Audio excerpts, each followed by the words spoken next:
Bonjour, honey. This is Kathy Chavers, Tribal Chairwoman, with our weekly update. I'm here today to tell you that we have 0 active cases, 0 in isolation, and 0 in quarantine. So we are doing extremely well here at Bois Forte with regards to any active cases or needing isolation or quarantine. We do, however, have some rising cases that are coming up in International Falls area and the Ely area right now. And they are also have schools going to distance learning. So we want everybody to be sure to mask up, social distance, stay 6 feet apart, and wash your hands, because there still are active cases out there in surrounding our communities that we need to be very careful about. And currently we continue to offer vaccines through our Nett Lake and Vermilion clinics. This past week we've had 2 mass vaccination clinics. We had over 400 individuals that were on our waiting list, and we are in the process of getting everybody caught up with those. We also had our Duluth, Minneapolis urban COVID vaccination clinic with our mobile unit. It was very successful. It went very well, and I'm very proud of our staff and that did this unit and the vaccinations. It was a long 2 days, but it was very well worth it. We estimated between 180 to 190 vaccines were given, and everyone was so thankful and appreciative for the opportunity for not only themselves but their family members to get the vaccine. We take it for granted up in our area, but when you live in the urban areas and you have access to that many people, and you get kind of scared, and I can understand their sincerity basically in getting those vaccinations. It was a very good, very heartwarming to hear that, because just hearing them say that just really touched my heart. So we have our next scheduled date in April for the 2nd dose of the Moderna vaccine, and so we will be getting that date to you. I believe it might be the 15th of April for the Minneapolis area, and then I believe possibly the 16th. So, but I will confirm that in more weekly updates. We are also very fortunate to have Senator Tina Smith come to our vaccination clinic for a brief visit while we were down there. District Rep Peter Boney and Shane Drift were there also, and she was very impressed and very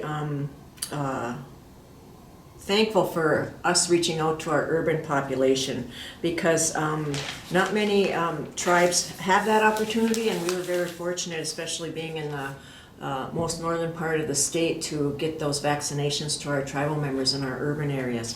And you know, as always, we're trying to do as much as we can. We've been asked about our tribal members in the Bemidji area, and Terry Morrison, our community health nurse, has notified us, and Sue Larson, excuse me, our clinical director, notified us that the Red Lake and Cass Lake hospitals are opening up vaccinations for those individuals in the Bemidji area. So at this point, we don't see that we will be going in that area with our mobile unit. Last week we also had our state of Minnesota call, and there was actually news regarding another $1 million to be allocated to the tribe for the pandemic, which from the state of Minnesota, which we were not aware of until last week. So we want to say Chi-Miigwech to Governor Walz and Lieutenant Governor Flanagan for their thinking of tribes at this time during the pandemic, and we will keep you posted on when those funds are received. Also, Bois Forte has not heard on the Johnson & Johnson vaccination yet, if we're going to be able to get it. I know that Sue Larson had a call this week, our clinic director, with regards to talking with IHS about if and when we could possibly receive the Johnson & Johnson vaccine.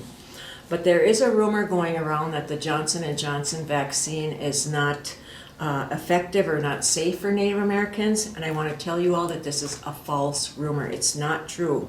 It is safe and effective.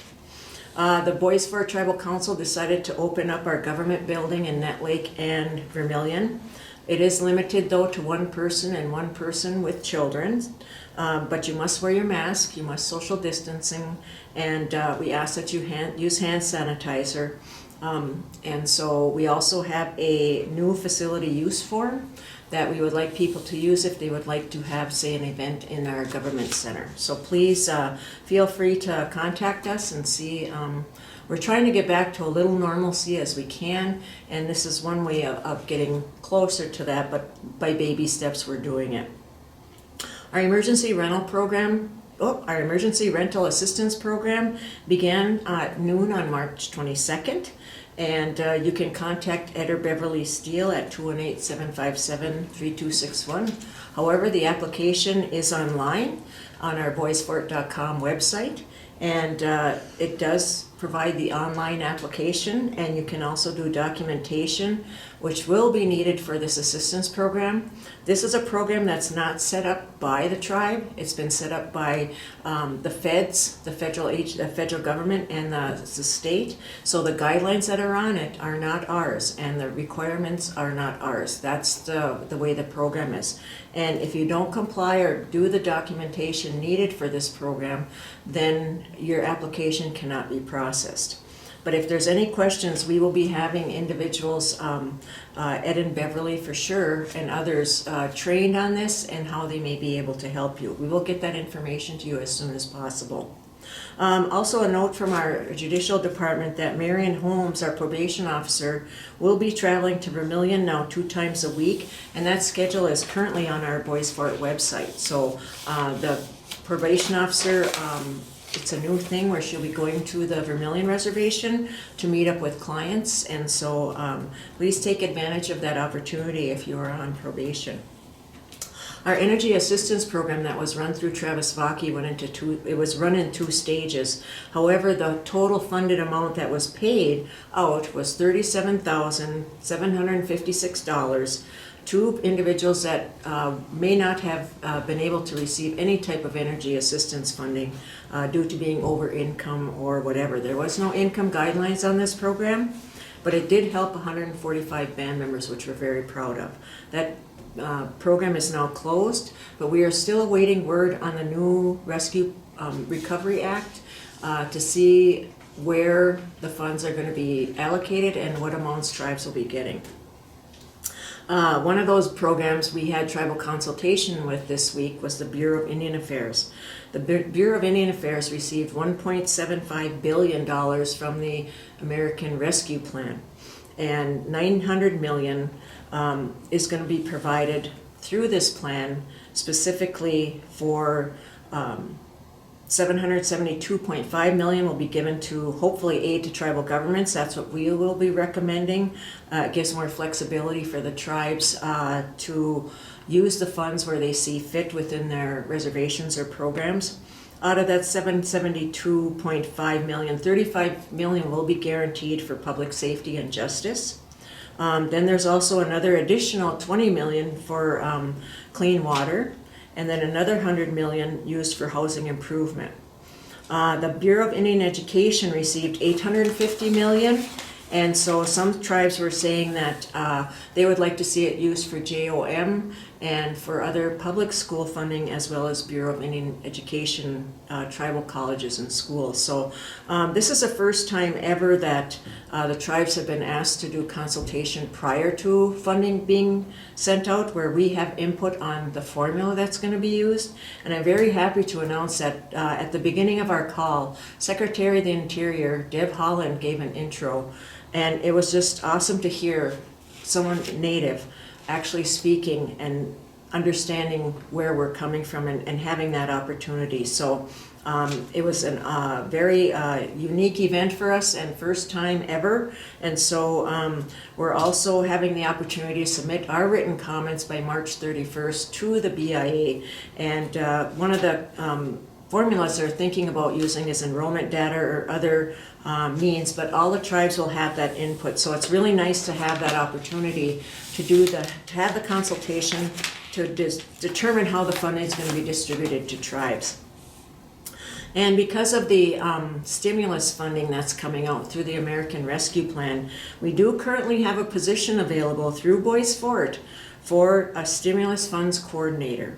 which would be under the tribal government. It is posted on our website, and we really need someone to come and assist us because it's very overwhelming for our current employees to have to deal with the stimulus funding plus our day-to-day operations with our grants and contracts.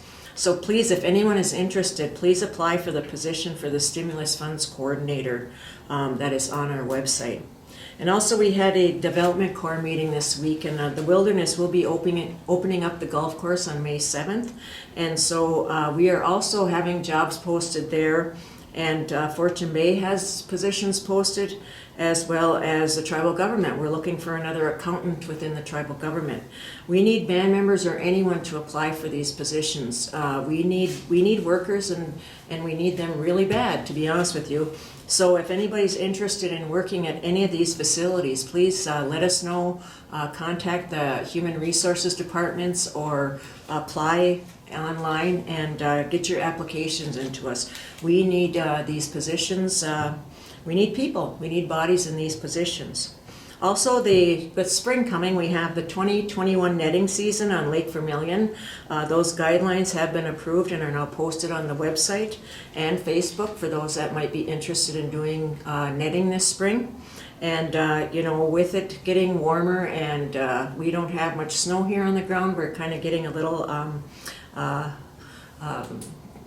fish netting fever here to get out and get our netting done at Lake Vermilion. I just want to give a little shout out that April 2nd is the date that the COVID relief program ends. This is the $300 COVID relief payment. If you haven't applied, please do so. It will be ending on April 2nd. Currently, that's all we have for this week, but next week we may be having a question and answer session with Terry Morrison. So if you have any questions you might want to ask for the upcoming question and answer session, please send them in to Louise Isham or call her at 757-3261 or email her. We really want to get your questions answered with regards to the vaccines, the pandemic, any questions you may have. She would be more than glad to answer. So with that, I just want to say, please practice social distancing, wear your masks, use your hand sanitizer, and avoid large crowds. And please be safe, and Chi Miigwech until next week. Thanks. Bye.